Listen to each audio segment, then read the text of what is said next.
नोरमा group, जो सोचता है वो करता है। आपके अपने सपनों का आशियाना। नमस्कार, आप देख रहे हैं भारत लाइव और मैं हूं आपके साथ कनिका। इन दिनों कांग्रेस की नई रणनीति ने दोनों प्रमुख गठबंधनों में टेंशन बढ़ा दी। एक तरफ एनडीए है और दूसरी तरफ इंडिया गठबंधन। लेकिन कांग्रेस ने अपने कदम ऐसे बढ़ाए हैं कि दोनों खेमे में बेचैनी साफ दिख रही है। कांग्रेस की लीक हुई लिस्ट में कुछ ऐसे उम्मीदवारों के नाम भी है जिन पर पहले ही गंभीर आरोप लगे हैं। इससे सोशल मीडिया पर भी खूब चर्चा हो रही है। लोग सवाल पूछ रहे हैं, क्या कांग्रेस ने सोच समझ कर ये लीक करवाई? क्या ये एक ट्रायल बैलून था ताकि देखा जा सके कि जनता का रिएक्शन कैसा रहता है? ये सभी बातें जानने के लिए अभी हमारे साथ मौजूद हैं बाबा जी। बाबा जी से इस बारे में चर्चा करेंगे। बाबा जी, सबसे पहले आपसे जानना चाहेंगे कि क्या कांग्रेस ने जानबूझकर लिस्ट को लीक किया है या अंदरूनी साजिश का हिस्सा है ये? देखिए कनिका, कांग्रेस ने जिस तरह से अपने आप को एकदम बिल्कुल ही अलग अंदाज में प्रस्तुत किया है जी। पिछले 2024 के चुनाव के बाद से, वो साफ साफ दिख रहा है। कांग्रेस लगातार परिवर्तन की तरफ बढ़ रही है और कांग्रेस में आपने देखा होगा कि एक नई स्ट्रेटजी के साथ, एक नई ऊर्जा के साथ कांग्रेस आगे बढ़ रही है। और प्रधानमंत्री नरेंद्र मोदी से सीधे सीधे कॉन्टेस्ट में राहुल गांधी हैं। खास करके अगर बिहार के चुनाव की बात करें आप, तो देखिए कि प्रधानमंत्री जब जब आते हैं तो उससे पहले या उससे बाद राहुल गांधी बिहार में आकर के और माहौल बदल के चले जाते हैं। यही कारण है कि कई सर्वे रिपोर्ट भी आपने देखे होंगे, तो उसमें कई सर्वे रिपोर्ट में राहुल गांधी प्रधानमंत्री से आगे बिहार के लोगों के स्वीकार्यता में बढ़ गए हैं। हालांकि कई सर्वे रिपोर्ट में आगे पीछे भी हुए हैं और फाइट जो है वो एकदम क्लोज कॉन्टेस्ट की तरह से चल रहा है। लेकिन सबसे बड़ी बात जो आपने पूछी है कि क्या लिस्ट जो है वो जानबूझ के लीक की जा रही है या फिर इसके पीछे कोई स्ट्रेटजी है, तो जी। निश्चित रूप से चुनावी साल है, सीट शेयरिंग का समझौता नहीं हुआ है। राहुल गांधी के बुलावे पर तेजस्वी यादव दिल्ली गए थे। उससे पहले आपने देखा होगा कि तेजस्वी यादव महागठबंधन के कोऑर्डिनेशन कमेटी के अध्यक्ष भी हैं, संयोजक हैं, उन्हीं को जिम्मेवारी दी गई है। तो निश्चित रूप से एक बात तो तय है कि कांग्रेस ने जो अपना एंगल दिया है उस एंगल में पेच जरूर फंसा हुआ है। जी। अब इन सीट शेयरिंग के जो पहले सीटों का खुलासा होना, कांग्रेस का ये कहना कि हम इस बार सीट जो हम उंगली रखेंगे या जो सीट हम जीतने वाली हमारी सीट है वो सीटें हम नहीं छोड़ने वाले हैं, जीती हुई सीटों पर जो नजर गड़ा रही है कोई भी दल, तो ये नहीं हो सकता है। ये सभी चीजें हमने आपको खबरों में बताई भी हैं। खास जी। करके कई सीट है, करीब आधा दर्जन से ज्यादा ऐसी सीटें हैं जिस पर राष्ट्रीय जनता दल की काग दृष्टि बनी हुई है। और काग दृष्टि बने रहने का मतलब है कि वो सीट चाहती है राष्ट्रीय जनता दल की कांग्रेस से छीन करके खुद लड़े। ऐसी स्थिति में कांग्रेस निश्चित रूप से विवादित जो मामला है उसको लेकर के सामने आएगी और इस विवाद के बढ़ने से कोई रोक नहीं सकता है। सबसे बड़ी बात है कि कांग्रेस ने साफ कर दिया है लिस्ट के बाहर आने के बाद कि वो किन किन सीटों पे चुनाव लड़ेगी। लगभग 50 से ऊपर ऐसी सीटें हैं जिस पर कांग्रेस ने अपनी दावेदारी प्रस्तुत की है। 70 सीटों पे पिछली बार चुनाव 2020 में लड़ी थी, जिसमें से 19 जीत करके आई थी। उन 19 सीटों पे तो कोई समझौता नहीं होगा, लेकिन उसके अलावे हमारे पास 2 दर्जन के आसपास ऐसी सीटें हैं जिस पर कांग्रेस ने ये तय कर लिया है कि वो चुनाव लड़ेगी ही लड़ेगी। इसमें से कई सीटें राष्ट्रीय जनता दल की हैं, कई सीट वाम दल की है, तो कई सीट जो है वो वीआईपी के खाते में भी जाने वाली सीटें हैं। इसका सीधा मतलब है कि एक टकराव की स्थिति तो उत्पन्न होने वाली है और जब टकराव की स्थिति उत्पन्न होगी तो आप समझ सकते हैं कि कांग्रेस की इस इंटरनल लिस्ट के लीक होने के बाद तेजस्वी लेफ्ट और वीआईपी की सांस रुकने वाली है। सबसे पहले हम शुरुआत करते हैं कुछ सीटों की। तो इसमें से एक सीट है वारसलीगंज की।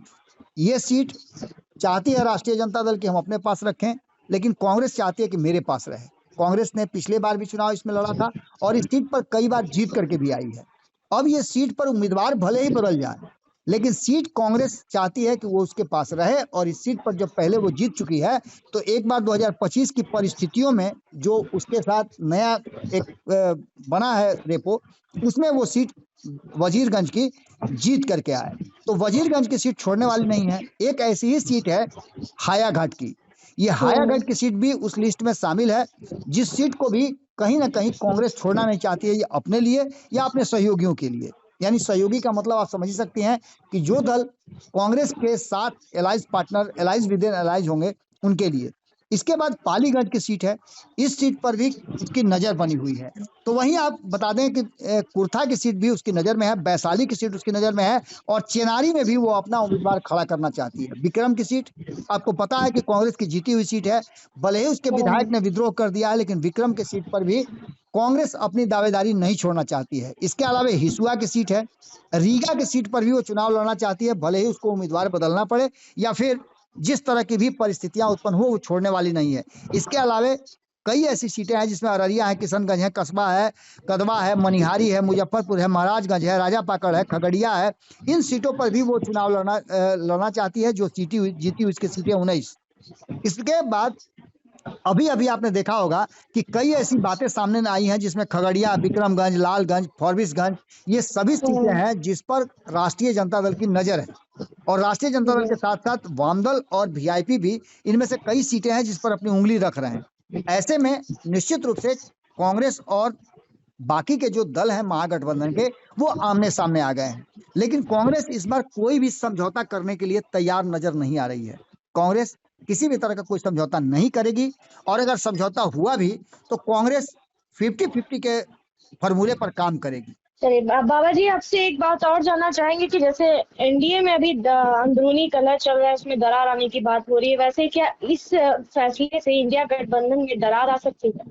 निश्चित रूप से देखिए, एनडीए गठबंधन और इंडिया गठबंधन, दोनों गठबंधन में जब तक सीट शेयरिंग का समझौता नहीं हो जाता है, तो ये मान के चलिए कि इस गठबंधन की विश्वसनीयता और इस गठबंधन के एकजुट होने पर संशय बना रहेगा। आप जानती हैं कि भले ही आपने देखा भी होगा, सुना भी होगा कि शादी ब्याह में भले ही रिंग सेरेमनी हो जाए, लेकिन जब तक सिंदूरदान नहीं होता है, शादी नहीं हो जाती है, तब तक उस शादी को शादी नहीं माना जाता है। बिल्कुल वही स्थिति है कि अब तक इन लोगों में जो मेन फंसा हुआ है पेंच, वो ये है कि सीट शेयरिंग का समझौता और उसके साथ साथ चॉइस सीटें। इस पूरे मामले को लेकर के कांग्रेस ने तो अपना पक्ष रख दिया है। कांग्रेस ने पटना से लेकर दिल्ली तक जो मीटिंग्स की, उस मीटिंग का असर भी देखने को मिल रहे हैं। और खास करके आप कृष्णा अल्लावरू की बात करें या फिर राजेश राम की बात करें, इन दोनों की जोड़ी जो है वो कहीं ना कहीं इस बात की तरफ पूरी तरह से डिटरमाइन है कि इस बार जो पहले से होता आया है उससे बिल्कुल अलग इस बार बिहार में कांग्रेस का रवैया भी रहेगा, रुख भी रहेगा, और उसकी स्ट्रेटजी भी रहेगी। सीधे तौर पे आप समझ लीजिए कि राजनीतिक विश्लेषकों से भी मेरी जो बातचीत हो रही है या हम जो खबरें कर रहे हैं, उसमें साफ साफ नजर आ रहा है कि इंडिया गठबंधन में जिस तरह की भी परिस्थिति है, उस परिस्थिति में एक ही बात है, और वो है कि सीट शेयरिंग का समझौता। सीधी तौर पे आपने देखा होगा कि मैंने एक दिन पहले भी खबर किया था, आपने भी खबर किया था, जिसमें कहा गया था कि लेफ्ट की कई पार्टियां हैं जो चाहती हैं कि इस बार उन्होंने बेहतर प्रदर्शन करने के आधार पर महागठबंधन की तरफ सीटें उसको अधिक मिले। सीट तो 243 सी है, बांटना सबको उसी में है, और कई नए दल भी इसमें आने के लिए तैयारी शुरू कर चुके हैं, जिसमें आपको पता होगा कि पशुपति कुमार पारस आ रहे हैं। कहा तो ये भी जा रहा है कि महागठबंधन में इंडियन इनकलाब पार्टी की एंट्री लगभग तय हो चुकी है, और उनकी 7 से 10 सीटें जो हैं वो भी देने के लिए बातचीत हर स्तर पे हो गई है। क्योंकि अगर आईपी गुप्ता छटक करके एनडीए गठबंधन में चले जाते हैं तो इसका घाटा महागठबंधन को होगा। और कांग्रेस भी चाहती है कि यदि पशुपति कुमार पारस को राष्ट्रीय जनता दल सीट देती है तो आईपी गुप्ता को भी सीट दिया जाए, क्योंकि आपको पता है कि आईपी गुप्ता का रिश्ता पहले कांग्रेस के साथ बहुत बेहतर रहा है, और आईपी गुप्ता जिस आंदोलन को, जिस डिमांड को लेकर के आगे बढ़ रहे हैं, उस डिमांड में कहीं ना कहीं पूरा होता हुआ हालांकि एनडीए गठबंधन से नहीं दिख रहा है। एनडीए गठबंधन के पास वो ताकत है, वो क्षमता है, दोनों जगह उसकी सरकार चल रही है, डबल इंजन की सरकार है, वो चाहे तो मैंने चुटकी बजा करके उनके आरक्षण की मांग को मान सकती है। लेकिन अभी तक ऐसी बातें देखने को नहीं मिली है। ऐसी स्थिति में एक बात तो साफ नजर आ रहा है कि कांग्रेस ने जिस तरह से अपनी लिस्ट सामने रख करके और एक समझिए कि चर्चा का विषय छोड़ दिया है, वो साफ साफ बता रहा है कि इस बार एक अलग स्ट्रेटजी के साथ कांग्रेस बिहार में चुनाव लड़ना चाहती है। कृष्णा अल्लावरू और राजेश राम, ये दोनों प्रभारी और प्रदेश अध्यक्ष, दोनों का जो माइंडसेट है बिल्कुल क्लियर नजर आता है। दोनों के बयान भी आप देख लीजिए, और 2 दिन पहले ही आपने देखा होगा कि किस तरह से उन लोगों ने अलग अलग पार्टियों के लोगों को अपनी पार्टी में ज्वाइन कराया था। तो ये सारी बातें कहीं ना कहीं इशारा कर रही है कि कांग्रेस एक नए तेवर और नए कलेवर में आई है।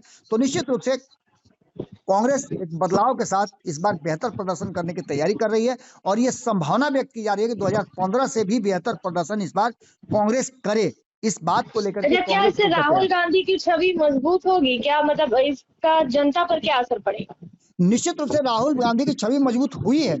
इन पिछले हम्म, 1 सालों में आप देखें 2024 के चुनाव के बाद से, या चुनाव से भी आप कहें कहें जी। तो राहुल गांधी ने बाउंस बैक किया है। भले ही वो सत्ता में नहीं हो, लेकिन मजबूत विपक्ष के रूप में वो अपनी उपस्थिति जिस तरह से दर्ज कर रहे हैं, आपने बाकी के विपक्ष को नहीं देखा होगा। कभी आपने देखा होगा कि कांग्रेस के अगेंस्ट जिस तरह से भारतीय जनता पार्टी एक मजबूत विपक्ष की भूमिका निभाती थी, राहुल गांधी ने उस भूमिका को विपक्ष के नेता के रूप में बहुत बेहतर तरीके से निभाया भी है और उसको किया भी है। सीधे तौर पे आप इस बात को समझ लीजिए कि जो परिस्थिति बनी है, उस परिस्थिति में कांग्रेस ने जिस तरह की बात की है, वो साफ साफ नजर आ रहा है कि कांग्रेस बदले हुए तेवर और कलेवर के साथ है। और ऐसी स्थिति में राहुल गांधी का भी छवि तो बढ़ा ही है, कांग्रेस में भी एक ट्रांसफॉर्मेशन नजर आ रहा है, एक बदलाव नजर आ रहा है। और वो बदलाव हो सकता है कि 2025 के चुनाव में महागठबंधन के लिए बहुत फायदेमंद भी साबित हो। अच्छा, क्या लिस्ट लीक होने से कुछ पुराने नेताओं को डर लगने लगा है? देखिए, लिस्ट लीक होने का सीधा सा मतलब है कि पुराने नेताओं को तो पहले ही जो लोग प्रो कहा जाता है कि राजद थे या लालू परिवार से उनका रिश्ता हुआ करता था, लालू परिवार के साथ वो ज्यादा सटे हुए थे, ऐसे लोगों को तो पहले ही किनारा करा दिया गया है। अब जो है कांग्रेस के जो पुराने नेता हैं या कांग्रेस के जो समर्पित नेता है, जो डाई हार्ट कांग्रेसी फैन हैं, उन लोगों के लिए एक अवसर आया है। अब देखना होगा कि वो लोग कितना भजा पाते हैं। सीधी तौर पे कांग्रेस ने बदलाव किया है और बार बार मैं बात ये कह रहा हूं कि कांग्रेस के इस बदले हुए स्वरूप में लोगों को भरोसा हुआ है। कांग्रेस के कैडर वोट जो थे वो भी वापस आने की संभावनाएं बढ़ गई हैं। तो निश्चित रूप से एक बेहतर प्रदर्शन करने की उम्मीद जगाई जा सकती है। राजद और बाकी के दलों से बेहतर प्रदर्शन होगा। 2024 में भी कांग्रेस ने कम सीटों के बावजूद जो प्रदर्शन किया, वो निश्चित रूप से राजद और अन्य दलों के अपेक्षा में बेहतर प्रदर्शन था।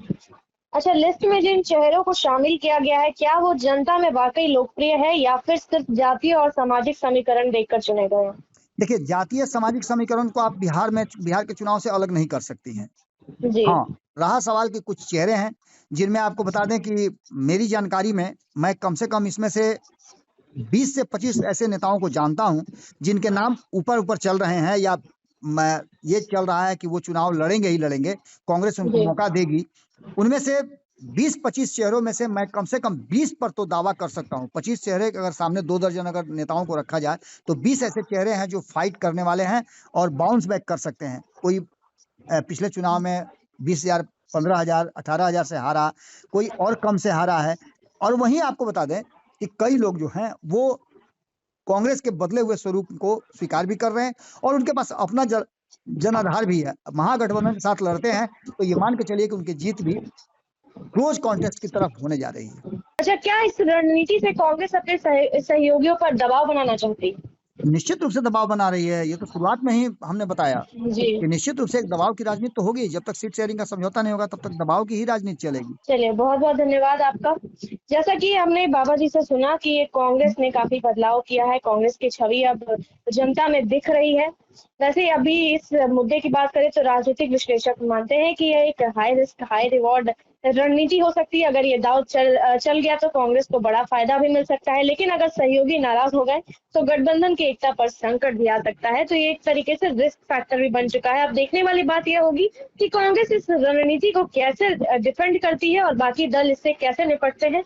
चुनावी शतरंज की बिसात पर अभी और भी कई चालें बाकी हैं। देखते हैं इस मामले में आगे और क्या कुछ अपडेट आता है। तब तक के लिए आप जुड़े रहिए भारत लाइव के साथ। आपके सपनों को हमने सजाया है, ई होम्स पैनोरामा को हमने बनाया है। ई होम्स मेरा एक सपना था जिस पे मैं पिछले 4 साल से काम कर रहा था। हमने जो बनाया है वो सबने है माना। ई होम्स पैनोरामा में हो आपका भी आशियाना। और फाइनली हमने 2021 में इस प्रोजेक्ट को लॉन्च किया। बहुत लोग अप्रिशिएट कर रहे हैं कि पूर्णिया जैसे शहर में, बिहार के, एक तो बिहार की बात करें उसमें भी पूर्णिया जैसे छोटे जगह में इस तरह का लाइफस्टाइल देना, ये सुन के हम लोगों को बहुत अच्छा लगता है। ई होम्स में हमने कुछ और भी किया है, जैसे हम जिस जगह में रह रहे हैं हमारी फैमिली सिक्योर हो, उनको सिक्योरिटी का ध्यान में रखा है। आपकी सुविधा और सुरक्षा आपके लिए खास है, ये आपका विश्वास है। इसमें आर्टिफिशियल इंटेलिजेंस का 7 लेयर सिक्योरिटी का हमने इस्तेमाल किया है। लस ग्रीन कैंपस को बनाया है। यदि हमारा बाउंड्री वाल है तो वो वर्टिकल गार्डन है, ये जितनी भी फैसिलिटी होता है एक इंटरनेशनल टाउनशिप में ई होम्स है, ये हम लोग विश्वास नहीं कर पा रहे हैं। जो भी हमारे मित्र दोस्त या जो भी हमारे बाहर के बाहर आते हैं तो हम लोगों को बहुत अच्छा सुनने को मिलता है और बहुत अच्छा क्रेडिट मिल रहा है। वो सारा हमने सिर्फ एक बिल्डिंग नहीं बनाया, हमें एक बहुत अच्छा लाइफस्टाइल दिया ई होम्स में, और मेरा एक सपना था जिसको मैं आज फुलफिल होते हुए देख पा रहा हूँ। ये आपका आवास है। ई होम्स पैनोरमा में अब आपका निवास है। E homes Panorama, luxurious lifestyle redefined. Panorama group, जो सोचता है वो करता है। अगर ये वीडियो पसंद आई और वह बिहार के राजनीति और बिहारियत से सरोकार रखेनी तो सब्सक्राइब बटन दबा के चैनल के सब्सक्राइब कर ली। ओजे एगो घंटी बा, ओकरा बटन दबा देला से कुल सटीक और मारक खबर रुआ मुफ्त में मिल जाई। अगर रुआ पत्रकारिता के हमनी के नया प्रयोग में सहयोग कर चाहतानी तो ज्वाइन बटन दबा दी। पेटीएम नंबर नोट कर ली 9386816700।